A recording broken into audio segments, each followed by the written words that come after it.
Hello, for our next lesson we're going to be learning about parallelograms. This is just a diagram to kind of help you understand what group parallelograms fit in as far as polygons. So this big black circle represents all of the quadrilaterals, which means they have four sides. So everything that's inside that circle is a quadrilateral. The red one is the parallelograms. So everything that's inside this red circle are parallelograms. There's a few different types of parallelograms. We're going to start off today by learning about the properties that all parallelograms have. And then later on we'll learn about the different properties that rectangles, squares, and rhombuses have. Okay? But they are all types of parallelograms. So let's get started. Parallelograms are quadrilaterals that have both pairs of opposite sides parallel. And that's important that both pairs of opposite sides are parallel, not just one pair of opposite sides, because that's another shape that has one pair of opposite sides that are parallel.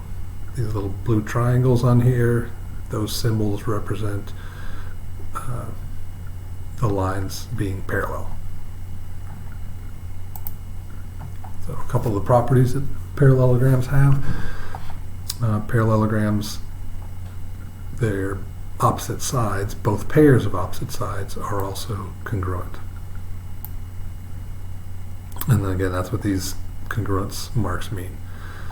It means this side is congruent to this side is congruent to that side. So in a parallelogram, that's always going to happen. All right. Both pairs of opposite angles are also going to be congruent. So the opposite angles are the angles that are across from each other. So this angle is congruent to this one, this angle is congruent to that one. Again, it's both pairs of opposite angles.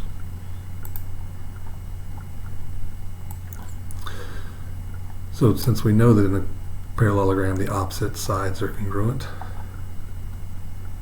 what would P be equal to here? Very good. P would be 21. And how about F? Well, because the opposite sides are congruent, you're right. F would be 15. All right. If this quadrilateral is a parallelogram, and we're trying to find these angles, again, in a parallelogram, the opposite angles are congruent. So A would be 40. And B would be 140.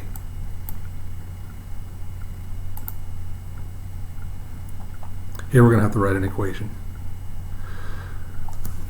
It's one of the simple equations that we're going to write. This angle and this angle, because they're opposite angles in a parallelogram, they're congruent. That's right. So our equation is going to look like this. 3x plus 18 equals 4x minus 9. And then we just solve the equation. Subtract 3x from both sides. You get 18 equals x minus 9. Add 9 to both sides. And you get x equals 27. If we needed to know what the measurement of the angle was, you could substitute the 27 in for the x and then evaluate that.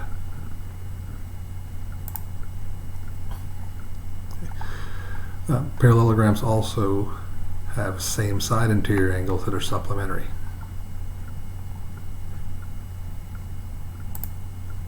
So here's one pair of the same side interior angles. Supplementary means they add up to how much? Very good, 180. So 130 plus 50 is 180. This is another pair of same side interior angles. Since this is a parallelogram, they're going to be supplementary also. So 50 plus 130 again is 180. And that'll happen with every pair of same side interior angles that you have. Might not always be 130 and 50, but they will always be supplementary.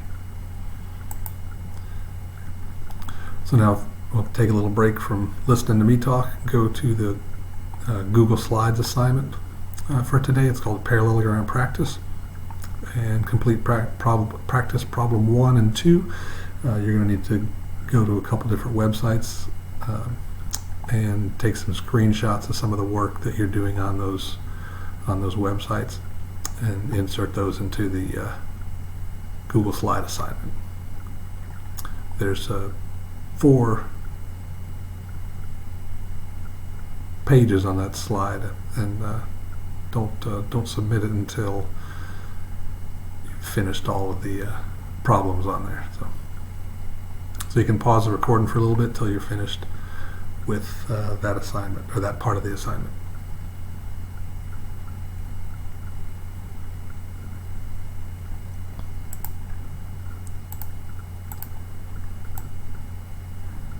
Okay, welcome back. Hope you got all those right.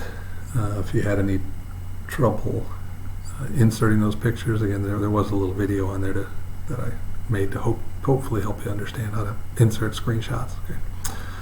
So now back to some parallelograms. If we're trying to solve for x, y, and z here, and this is a parallelogram, there's a couple different ways we can find some of these. We can use a few different properties from parallelograms. So let's say we wanted to find z first. Where would we look to find the measurement of z? That's right. You look at the opposite angle here, which is 135 degrees, so z is going to be 135. Now to find y and x, we're going to have to use the same side interior angles. So if this is 135, y is the same side interior angle with that. So we do 135 subtracted from 180, and you get 45. Same thing with x. You do 180 minus 135, and you get 45.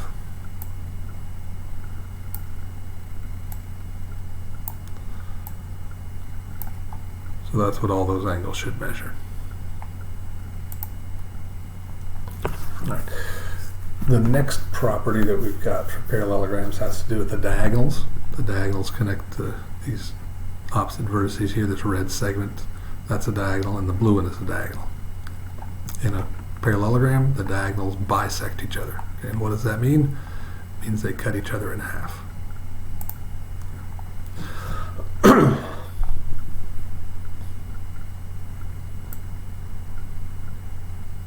So here we've got this blue diagonal is bisected. So this section over here is the same as that one.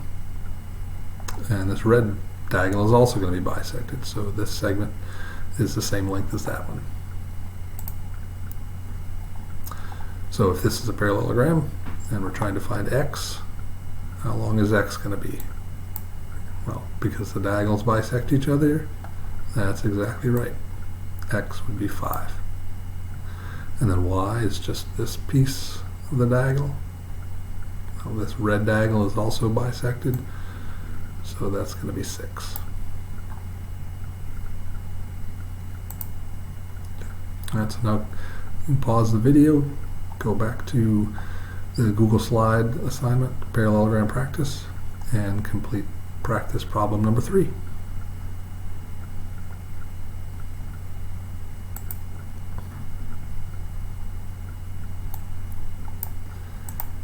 Hey, welcome back. Now we're going to kind of apply all of those properties that we learned about parallelograms for a few of these problems. So let's take a look at this parallelogram, and we're going to try and find the unknown lengths. Remember JH and LH.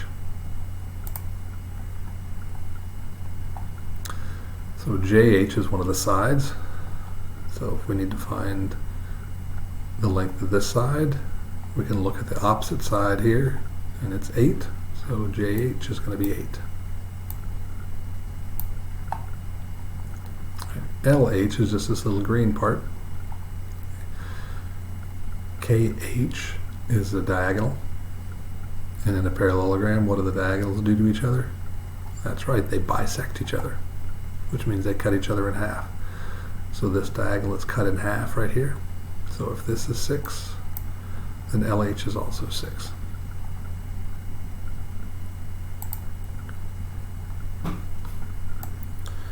All right, so if we get this problem, we need, it says in parallelogram ABCD, angle C is 105 degrees. We're going to try and find these other two angles.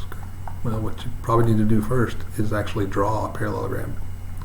It doesn't have to be perfect. It's just so we can get the letters in the right place and our measurements in the right place. So if we draw this angle, or this parallelogram, and angle C is 105, then we should be able to figure out what all these other angles are. So what do you think angle A is? We'll do that one first. That's right. Angle A would be 105 degrees also, because the opposite angles are congruent. And then how about angle D? That's right, it's going to be 75. We do 180 minus 105, and you get 75.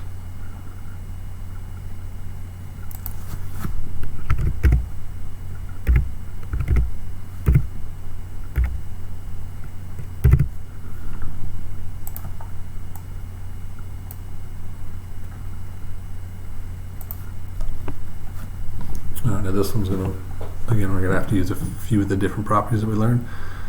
A, it says if XU equals 15, that's this green side, and UW is 28, that's the diagonal there. And then angle VWX is 120. That's this red angle here. So that's what we know about this parallelogram. We're going to try and find some other measurements.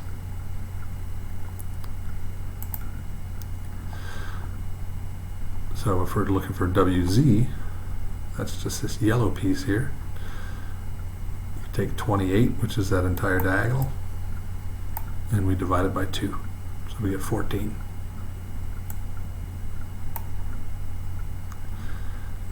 Part B, we were trying to find WXU, which is this angle. So we take 180, subtract 120, because these two angles are supposed to be supplementary. So 180 minus 120 is 60. So that's what this angle is.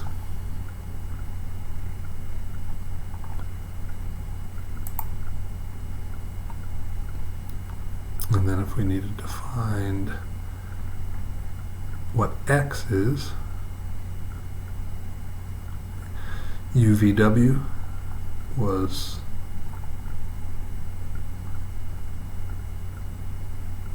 55. Sorry, that's the wrong one. It's supposed to be this one.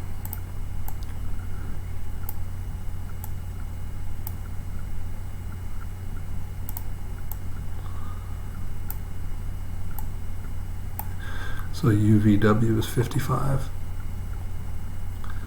and VWX is 7x minus 8. Well, they're same side interior angles, so we add them together and you get 180.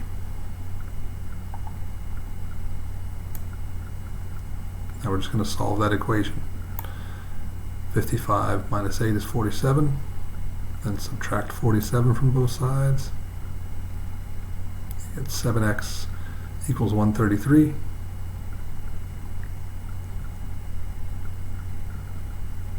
Divide by 7, you get x equals 19.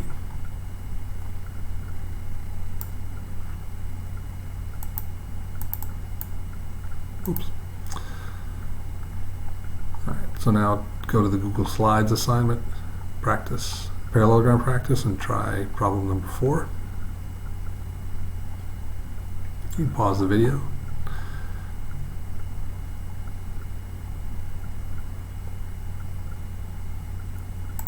Okay, all right, so now we've got a dad joke for today. Why don't you ever see elephants hiding in trees? Anybody know? No, that's not it.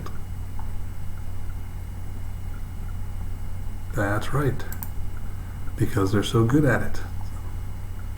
Insert laughter here. All right, so we've got one more assignment for today.